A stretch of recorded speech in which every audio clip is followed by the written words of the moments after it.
Hello and welcome to Songs for the Struggling Artist, the blogcast. This is episode 248. My name is Emily Rainbow Davis. Thank you for listening. And today I'm talking about theater some more. How about that? Even though there isn't any, I still have lots of things to say about theater. How about that? Just how about it? How about it? Today's blog is about theater from a long time ago, even from like a really long time ago. Not like ancient Greece a long time ago, but you know, the 40s, the 1940s. I don't know if anyone who listens to this podcast would remember the 1940s. Like, I don't think I have. I don't think I'm reaching into that generation with podcast listening. That would be super cool, though. If you remember the 1940s from living through them, please tell us all about it. I'm very curious. Anyway, so today's podcast is about the musical Kiss Me, Kate. Kiss Me, Kate. Kiss Me, Kate. Kiss Me, Kate. How do you say Kiss Me, Kate? How do you say Kiss Me, Kate? I guess I say Kiss Me, Kate. It sounds funny. It's a funny name of a musical to say.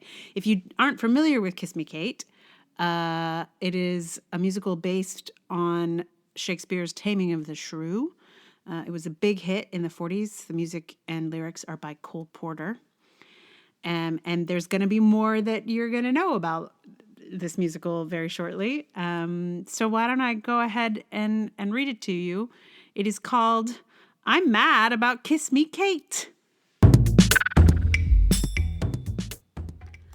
Look, I know they made Kiss Me, Kate over 70 years ago, but I am mad about it today. I'm sorry, sometimes my rage is not on time. Did you know that a woman wrote the book for this musical? I did not. I work in theater, fanatically listened to the Broadway cast album in my youth, have seen at least 2 productions. I care about women's achievements in this field, and I did not know that a woman wrote Kiss Me, Kate. How did I miss that? Turns out that even though she wrote it, the production team persuaded her to let them bill her with her husband. So it is credited to Bella and Samuel Spewack instead of just Bella Spewack. Even though they were in the middle of a divorce, and Sam Spewack's only contribution was that he punched up a few of the tough guy's lines, he still got the credit as a full writer on the show. And in a pair like this, it is, of course, the man's name that is important. Apparently, even for a feminist musical theater lover like myself. Her name might as well have not even been there. Gets me all worked up. And I can totally see how this happened. I think it could probably even happen today. The producers think a show about a married theater couple will sell better if it's written by a married theater couple. And so, because the writer wants the show to sell, she is persuaded to add her husband's credit to her own. But the fact is, if Sam Spewack had been the sole writer of a show, they would never have asked him to share the credit with his wife. And if they had, he'd have very likely said no, especially during the time they were going through a divorce. And that would have been the end of it. Surely Bella Spewack also said no at first. And at a certain point, she had to yield. And decades later, I discovered that a woman wrote a foundational Broadway musical. And while I understand why she felt like she had to yield to this request to share her credit, I feel like I'm the reason why she shouldn't have let it go. Not me specifically, of course, but all the theater women who came after her, desperate for a role model. Listen, I know that the book writer is the least sexy writer on a musical. No one chooses to go to a musical because of the person who wrote the text. I know that. But still, I think if I'd realized that there was a woman behind one of the great foundational works of American musical theater in any capacity, I think I'd have gotten a little more spring in my step. I'd have known that even in the 1940s, a woman accomplished a really extraordinary thing. And I'm sorry, but a husband-wife team just doesn't do the same thing. It was Bella Spewack on her own who collaborated with Cole Porter to create this piece. It was Bella Spewack alone who made the decisions about how to create these characters, how to engage with the Shakespearean source material. It was Bella Spewack by herself who negotiated with the producer about the gig. Oh, while her husband was wooing the ballerina he'd left her for. And sure, they did eventually get back together again and wrote more things as a team. So maybe for them, it didn't matter at all. Maybe it was nice for Bella Spewack to think of all the work she'd done on her own as part of a continuum with her creative work with her husband. But it's not nice at all for the women who came after her. I should have known Bella Spewack's name. I should have heard of her work, even outside of Kiss Me, Kate. She was a successful writer before she was asked to write this show. Her male contemporaries' names are canonized. I did not know her name before reading about this in James Shapiro's book, Shakespeare in a Divided America. I know I'm late to the party on this. I wish I'd been celebrating Bella Spewack all along with the only other foundational Broadway musical woman I can think of, Betty Comden. The American theater has an incredibly short memory. We have a few white guys we remember, and the rest disappear into history or into their husbands' credits. I'm so furious that her team convinced Bella Spewack that her credit wasn't important, when surely none of them would have shared credit with their wives. It was another time, sure. But we needed Bella Spewack's actual credit for history. For us, now. And I know somebody out there is saying, oh, how could you not know Bella Spewack? That's ridiculous. I know all about Bella Spewack. To which I say, good. I'm glad you know her. That's good. But the problem is that I did not. And I absolutely should have. If I know Oscar Hammerstein's name, or Alan Lerner, or Adolph Green, or Noel Coward's name, I should also know Bella Spewack's. And I did not. It was not even familiar. Cole Porter? I know. I even recognize the names of some of the 1940s theater actors. But not Bella Spewack. And I should have. Now I do. And so do you. In case you missed it. Like me. So I had this funny moment as I went to go read this to you. I was like, oh my God, I don't even know how to pronounce this woman's name. I don't know. I've literally never heard anyone say it before. So how do I say her name? I went and asked my boyfriend, who is, pretty darn knowledgeable about musical theater, and that he is a musical theater writer himself. I was like, how do you pronounce this woman's name? He was like, I don't know. And also said, like, probably nobody knows. Nobody knows how to pronounce this woman's name. That is what? He's right, but also what? Anyway, so if you do know how her name is usually pronounced, or how perhaps she pronounced her name herself, please do tell me, because I looked it up and there was no answer on the internet. I mean, also she lived in the 1940s and there was no internet. So like nobody was like, how do you pronounce, I'm going to make a, how do you pronounce Bella Spewack's name in YouTube in 1940? They did not. Anyway, it's her stupid husband's name also. Whatever. I'm still mad about it, aren't I? Poor Bella Spewack. Yeah. So she's so lost to history. Like that's as bad as it is. It's not like I was like, oh, maybe I'll find a documentary about musical theater in the 40s and someone will say her name in a way that, nope.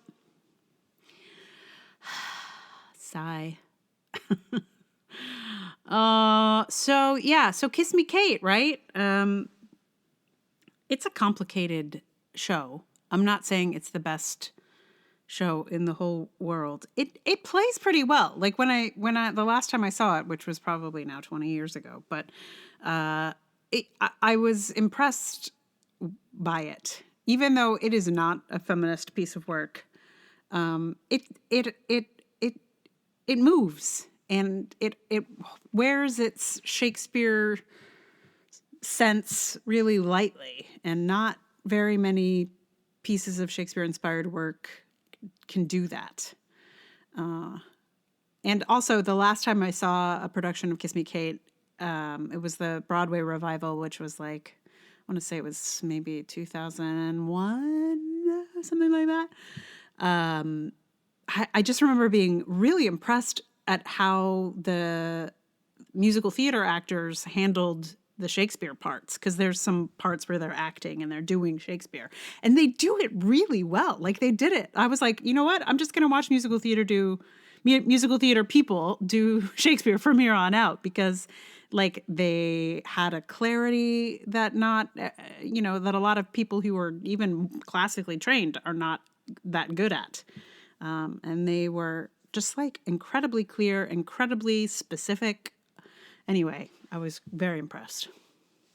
So if somebody wants to put on a Shakespeare production starring musical theater actors, just know that I will be in the audience for that. Or would like to participate in some way. It is not the most feminist piece of work, Kiss Me Kate, as I may have already said. But it feels like it's at least like pushing. It's pushing on the problem. Like, the problem is there, and I feel like it offers some alternative perspectives, which I appreciate a lot. So obviously, I had to do a song from Kiss Me Kate, because this whole thing is about Kiss Me Kate. I decided not to do the song that I used to do as an audition when I was in high school, which was I Hate Men, which is the song that the character of Kate sings. And I think I thought it was fun. It was kind of leaning into my, misandry in high school. Like, it felt really edgy to just like come out and sing I Hate Men. I feel like it did not get me very far in terms of getting, cast, but it did feel good to go into rooms of men and sing it at them. Boy, I think this may be why I am not an actor today, ladies and gentlemen. Anyway, the chords are too hard and they sound weird on ukulele. So I instead worked up Always True to You in My Fashion, which is built for ukulele. I mean, it's not at all, but it actually, I enjoyed it on ukulele, and I really enjoyed singing the song too. It's not a song I would have ever, I would never have been cast in that role as a youth, or now, obviously. But it is fun to sing. It is actually really fun to sing, and it is full of words. My God, did that Cole Porter like to write down words? There's so many lyrics. There are so many lyrics, and they're good. Again, not the most feminist. I was wrestling with it a little bit. Like, I don't think this is a spoiler, but the song is basically this woman talking about all the men she's sleeping with, mostly to get stuff out of them, while continuing to be true to her partner, her lover, her boyfriend, I don't know. I don't remember the plot quite well enough. And that kind of like sex for stuff line, it makes me a little uncomfortable. But the thing that I enjoy about this song is that she seems to really be enjoying herself. And I'm not sure, I don't know. There's something about that can feel at least like a move in the positive direction of having a woman character be like explicit about her wants and needs and sort of in control of, how she does what she does, and it's fine with sleeping with as many men as she wants. So yeah, I feel like it's an interesting. I don't know. I don't want to go down the analytical. There's not much more to analyze, I'm sure. Anyway. So that's coming right up. Meanwhile, thank you so much for listening. If you like the podcast, please tell someone about it. Like, subscribe, do all the things. If you would like to support the podcast, you can support it on Patreon, patreon.com/Emily R. Davis. There's also PayPal and Ko-fi. Please see those links in the show notes. Your support is very helpful. And yeah. Oh, I should also tell you that the reason I know about this is because my dad gave me this book. So this book, the James Shapiro's book, Shakespeare in a Divided America, is the source material for this rant. And I do recommend it if you have not encountered it and you're curious about sort of American history and or Shakespeare and the two together, for example. There are quite a few really remarkable stories in there, like one about Ulysses S. Grant playing Desdemona, and oh boy, there's so many. So yeah, check that out if you are interested in a book about American history and Shakespeare. And so I give you, without too much further ado, from Kiss Me Kate, a song by Cole Porter, who was kind of a dick to Bella Spewack. God damn you, Cole Porter. Why'd you have to be so good and also such a dick? Anyway, I cheers to you, Bella Spewack. And here's the song that Cole Porter wrote.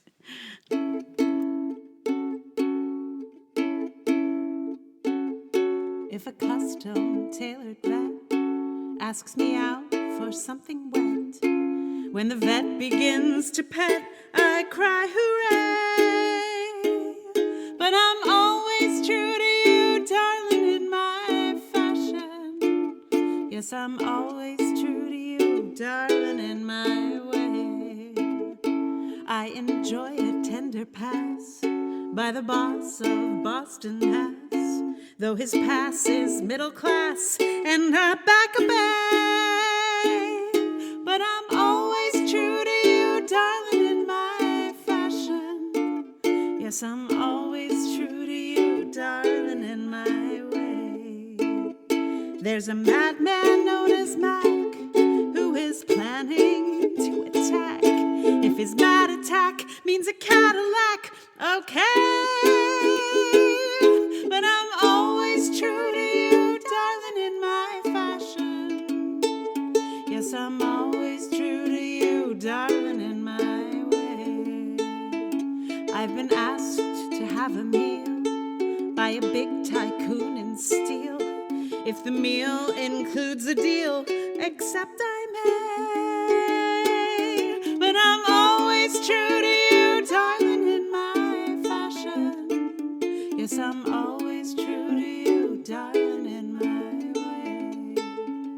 I could never curl my lip to a dazzling diamond clip. Though the clip meant let her rip, I'd not say nay. But I'm always true to you, darling, in my fashion. Yes, I'm always true to you, darling, in my way.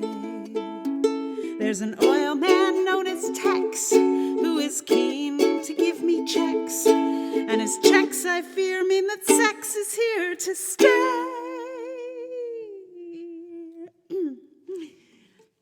But I'm always true to you, darling, in my fashion. Yes, I'm always true to you, darling, in my way. There's a wealthy Hindu priest who's a wolf, to say the least. When the priest goes too far east, I also stray. But I'm always true to you, darling, in my fashion. Yes, I'm always true to you, darling, in There's a lush from Portland ore who is rich, but such a bore. When the bore falls to the floor, I let him lay. But I'm always true to you, darling, in my fashion. Yes, I'm always true to you, darling, in my way. Mr. Harris, plutocrat, wants to give my cheek a pat. If the Harris pat means a Paris hat, bébé, la la. Mais je suis toujours fidèle, darling, in my fashion.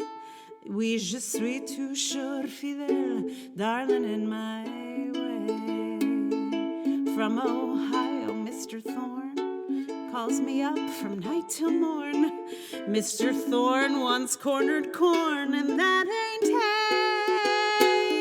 But I'm always true to you, darling, in my fashion. Yes, I'm always true to you, darling, in my way. From Milwaukee, Mr. Fritz often moves me to the Ritz. Mr. Fritz is full of schlitz and full of play. But I'm always true to you, darling, in my fashion. Yeah, I'm always true to you, darling, in my way.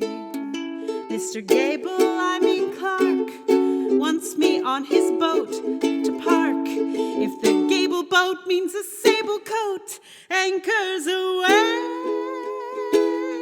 But I'm always true to you, darling, in my fashion.